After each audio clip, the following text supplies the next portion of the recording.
दर्शक बंधु 15 फेब्रुआरी 2026 रविवार दिन पढ़ाक जाऊँगी पवित्र महाशिवरात्रि। तेबे पवित्र महाशिवरात्रि दिन केउं स्थान रे आपण किपरि भाबरे 5टी दीप जलाइबा द्वारा आपणक जीवन रे चलीथिबा समस्त समस्या गुड़िक दूर होइजिबो। जदि आपणक जीवन रे आर्थिक समस्या रहिछि, आपण धन जनित समस्यार सामना करूछंती एवं निजर रोजगार को आपण वृद्धि करने को चाहूँगी किंबा जेते रोजगार कले मध्य ताहा आपण को कौनसी ना कौनसी बाटरे खर्च हो जाउछि, तेबे एही भली किछि समस्या आपण भोग करूछंती तो एही पवित्र महाशिवरात्रि दिन एही छोटिया उपाय निश्चित भावरे करि नियंतु, जहा कि मु आपण को एही वीडियो रे कहिबा को जाउछि।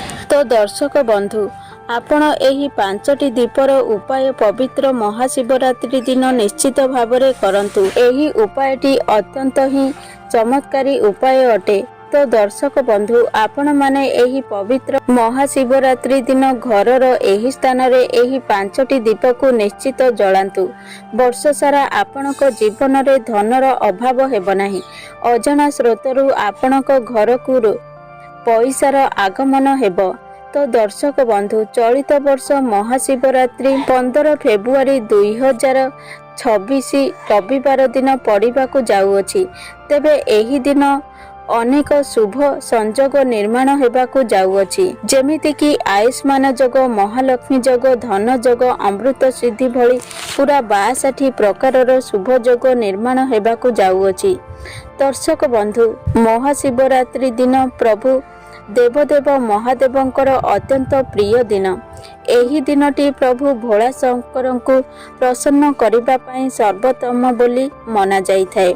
तो दर्शक बंधु महाशिवरात्रि दिन आपण किछि करंतु बा न करंतु, किंतु एही स्थान रे आपण 5टी दीप को निश्चय जलांतु। दर्शक बंधु प्रत्येक ओषा व्रत पूजा अनुष्ठान जेते सबु आमे करूछंती प्रत्येक थिरे दीपर महत्व रही अछि, दीप प्रज्वलनर विधि रही अछि। कारण आमे माने प्रतिदिन जहा पूजा करिथाउ ताहा मध्य दीप बिना अधूरा अटे। प्रतिदिनर पूजारे मध्य आमे दीप प्रज्वलन करिथाउ, कारण दीप बिना पूजा असंपूर्ण रही थाए। तो दर्शक बंधु आमे माने पंच उपचार विधि रे ठाकुरंकर पूजा करिथाउ एवं एही पंच उपचार रे दीपर मध्य महत्व रही अछि। शास्त्र अनुसारे धूप दीप गंध पुष्प नैवेद्य देई आमे पूजा करिथाउ। तेणु आमे जेउ पंच उपचार विधि रे पूजा करिछे एथिरे दीपर महत्व बहुत अधिक रही अछि। कारण दीप हेउछि आम पूजार साक्षी सदृश्य। आमे जेउ पूजा करूछे, व्रत करूछे ओ ओषा करूछे, दीप हेउछि से सबुर साक्षी स्वरूप। दीप हेउछि प्रकाशर स्वरूप। ईश्वरंकर सत्ता अनुभव करिबा पई आमे माने दीप प्रज्वलन करिथाउ। सेथिपई पूजारे दीपर स्थान सर्वोच्चम रही थाए। तो दर्शक बंधु पवित्र महाशिवरात्रि दिन आपण जदि आपण एही चमत्कारी उपाय पालन करूछंती तो आपणक जीवन रे जेमितिका आर्थिक समस्या थिले मध्य ताहा निश्चित भावरे दूर होइजिबो एवं चतुर्दिगरु आपण को धन प्राप्ति हेबो। तेबे एही उपाय पई आपण संध्या समय रे 5टी दीप प्रस्तुत करिवे।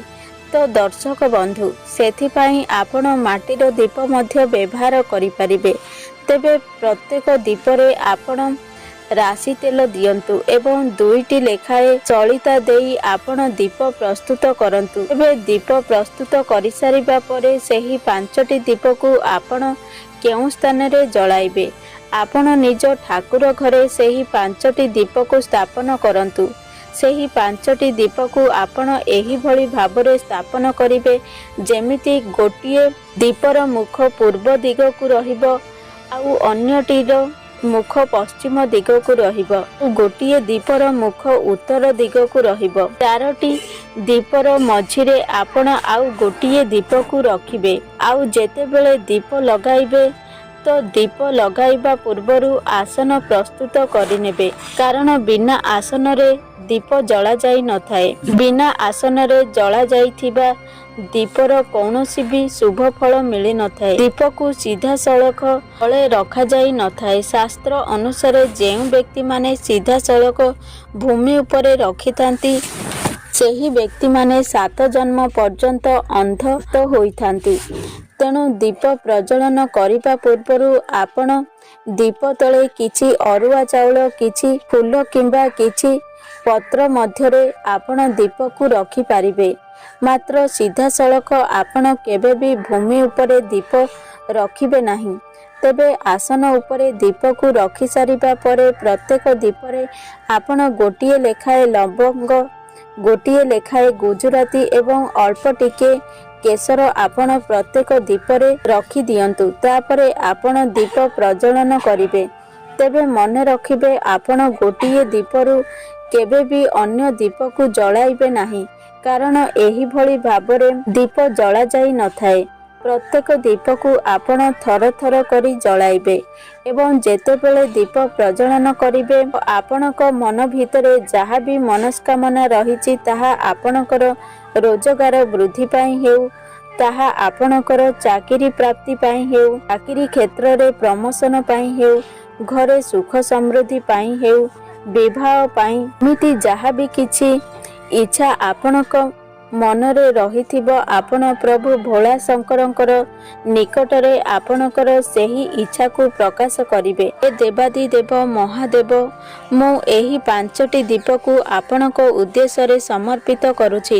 ଆପଣ ମୋତେ ତଥା ମୋ ପରିବାରକୁ ସଦୟ ହୁଅନ୍ତୁ। ମୋର ମନସ୍କାମନାକୁ ଆପଣ ପୂର୍ଣ୍ଣ କରନ୍ତୁ। ତାପରେ ଆପଣ ପ୍ରମାଣ କରିବେ। ତେବେ ଆପଣଙ୍କର ସାମର୍ଥ୍ୟ ରହିଛି, ଯଦି ସମୟ ରହିଛି, ତେବେ ଆପଣ 2ଟା ଜାଗାରେ ମଧ୍ୟ ଆପଣ ଏହିଭଳି 5ଟି ଦୀପ ପ୍ରଜ୍ୱଳନ କରିପାରିବେ। ଆପଣ କୌଣସି ଶିବ ମନ୍ଦିରରେ ଶିବରାତ୍ରି ଦିନ ରାତିରେ ଏହିଭଳି 5ଟି ଦୀପ ବିଧିବିଧାନ ଭାବରେ ଜଳାଇ ପୂଜା କରିବେ, ତ ଆପଣଙ୍କୁ ମହାଦେବଙ୍କର ଅଶେଷ କୃପା ପ୍ରାପ୍ତ ହେବ। ଏହା ସହିତ ଯଦି ଆପଣ ଓସ୍ତ ଗଛ ମୂଳରେ ଯଦି ଏହିଭଳି 5ଟି ଦୀପ ପ୍ରଜ୍ୱଳନ କରିବେ, ତେବେ ମଧ୍ୟ ଆପଣଙ୍କୁ ଅନେକ ପୁଣ୍ୟଫଳ ପ୍ରାପ୍ତ ହେବ। ଏହା ସହିତ ଆପଣ ଯେଉଁ ମନସ୍କାମନା ନେଇ ଦୀପ ପ୍ରଜ୍ୱଳନ କରିଥିବେ ତାହା ଖୁବ୍ ଶୀଘ୍ର ପୂର୍ଣ୍ଣ ହେବ।